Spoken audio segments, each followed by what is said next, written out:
오늘을 살아가는 묵상 시간입니다. 오늘 본문 말씀 이사야서 6장 8절입니다.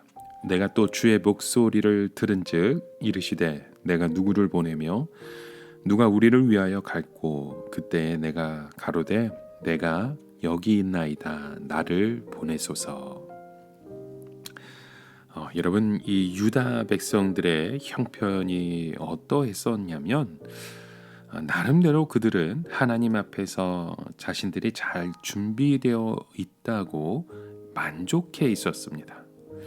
그러나 그것은 어디까지나 자기들의 생각이었고 실제로 하나님의 기준에 비추어 볼 때 능히 구원받을 수 있는 자는 한 사람도 없었던 것이었죠. 자, 이때 이사야는 유다 백성들을 향하여 탄식하시는 그런 하나님의 음성을 듣습니다. 내가 누구를 보내며 누가 우리를 위해 갈고. 그때 이사야는 이렇게 말하죠. 내가 여기 있나이다 나를 보내소서. 여러분, 하나님께서는 사람의 중심을 보시며 또 사람의 생각 안에 있는 약간의 부정하고 더러운 것이라도 용납하지 아니하시고 절대로 의로운 분이십니다. 시중드는 천사들도 감히 눈을 들어 바라볼 수 없을 정도의 그 영광 중에 계신 분이시죠. 천사들도 하나님 앞에서 너무 부정한 존재들이고 하나님을 가까이 할 수 없을 정도라면 어떻게 우리가 하나님 앞에 설 수 있겠습니까? 지금 유다 백성들은 다른 민족들이 가지지 않은 종교를 가지고 있기 때문에 상대적으로 다른 민족보다 의로울 수밖에 없고 또 따라서 하나님 앞에서도 당연히 합격일 것이라고 생각했습니다. 그러나 이사야가 발견한 것은 지금까지 자기들이 생각한 의의 기준은 완전히 엉터리고 다른 민족이 가지지 않는 종교가 하나님 앞에서 조금 더 플러스 요인이 되지 않는다는 것이었습니다. 오히려 하나님께서는 다른 민족이 가지고 있지 않은 종교를 가진 유다인들에게 더 높은 도덕적 수준을 요구하고 계셨던 것이죠. 이때 이사야는 유다 백성들을 향해서 크게 탄식하시는 그런 하나님의 소리를 듣게 되었던 것입니다. 내가 누구를 보내며 누가 우리를 위해 갈고. 하나님께서는 유다 백성들의 그런 영적 상태를 보고 깊이 탄식하시는 것입니다. 그 이유가 무엇입니까? 자기들 나름대로 종교 생활을 한다고 의로운 생활을 한다고 하는데 하나님의 눈에 볼 때는 전혀 아니었기 때문이죠. 여러분, 이 마가복음 10장에 보면 한 부자 청년이 예수님께 달려와서 꿇어앉아 선한 선생님이여 내가 무엇을 하여야 영생을 얻을 수 있습니까? 라고 질문을 합니다. 그때 예수님께서 바로 어찌 내가 나를 선하다 하느냐 하나님 한 분 외에는 선한 분이 없느니라 라고 말씀을 하셨죠. 자, 이 말에는 예수님이 선하지 않거나 하나님과 다르다라는 뜻이 아닙니다. 단지 이 청년은 인간의 기준에서 선하다라는 말을 쓰고 싶었던 것이죠. 다시 말해서 이 세상에 살면서 나쁜 짓을 하지 않고 양심적으로 사는 사람의 그 선하다는 말을 함으로 자신도 그렇게 포함시키고 있는 것입니다. 예수님은 그에게 선을 생각하는 기준을 완전히 바꿀 것을 요구하십니다. 예수님은 그에게 계명을 지키냐고 물어보셨죠.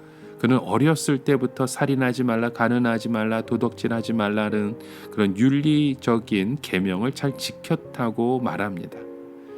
다시 말해서 그는 종교 생활을 아주 잘 했던 사람이고 남에게 그렇게 나쁜 짓을 한 적이 없는 사람인 것이죠. 하지만 예수님은 무엇을 말씀하고 계십니까?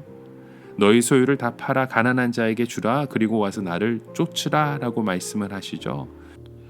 예수님이 말씀하시는 의는 적극적인 것이었습니다. 다시 말해서 단순히 종교 생활로 만족하는 것이 아니라 자신을 주님께 적극적으로 드려서 하나님께서 나의 삶을 마음대로 쓰시게 하는 것이 필요하다는 거죠. 여러분, 하나님께서는 단순히 신앙생활을 한다고 해서 다 되었다고 말씀하지 않으십니다. 그런 것은 하나님 앞에서 우리가 온전한 삶의 모습으로 증명될 수 있는 것이 아닙니다. 하나님께서는 우리의 중심을 보십니다. 하나님께서는 우리 안에 있는 티끌만한 불의나 악한 생각도 싫어하시죠. 그런데 우리 마음속에서 불의한 생각과 악한 충동들이 언제나 가득한 것입니다. 그렇다면 우리가 하나님의 의의 기준을 충족시킬 수 있는 길은 무엇입니까? 우리의 작은 선행을 생각지 않는 것입니다. 그리고 우리의 의의 기준이나 선행을 믿지 않는 것이죠.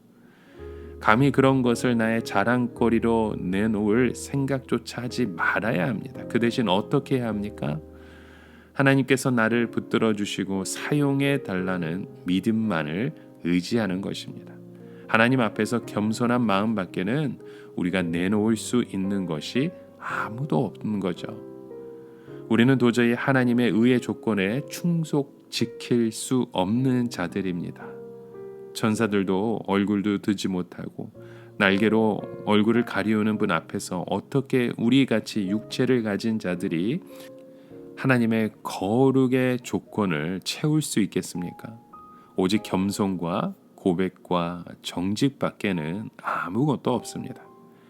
만일 우리가 열심히 주의 일을 하고 또 열심히 다른 사람을 섬기면서도 나의 모든 열심이 하나님의 거룩하심 앞에서는 전혀 아무것도 아니며 오직 하나님의 불쌍히 여기심과 은혜만이 나를 살릴 수 있다는 것을 모른다면 그는 지금 쓸데없는 일만 잔뜩 하고 있는 것입니다.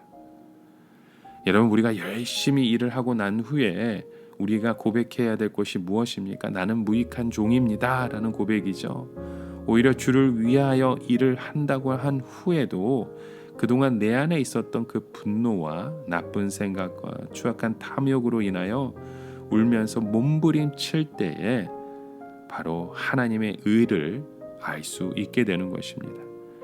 여러분, 오늘 우리를 부르시는 그 주님 앞에 내가 여기 있나이다 나를 보내소서, 그 마음의 고백은 나의 의를 드러내는 것이 아니라 오직 하나님의 말씀에 순종하는 그 믿음의 자녀의 고백이 되어지게 되는 줄 믿으시기 바랍니다. 그럼 믿음으로 오늘도 주님과 함께 승리하는 저와 여러분 되시길 바랍니다. 함께 기도합니다. 하나님 아버지, 오늘도 주의 은혜 가운데 우리를 부르시는 주님, 그 부르심에 함께 응답하고 고백하고 순종할 수 있는 믿음의 자녀 되기 원합니다. 주님께서 함께 역사하셔서 우리를 통해서 아버지의 영광이 드러날 수 있는 복된 통로 되게 하여 주시옵소서. 예수님의 이름으로 기도드립니다. 아멘.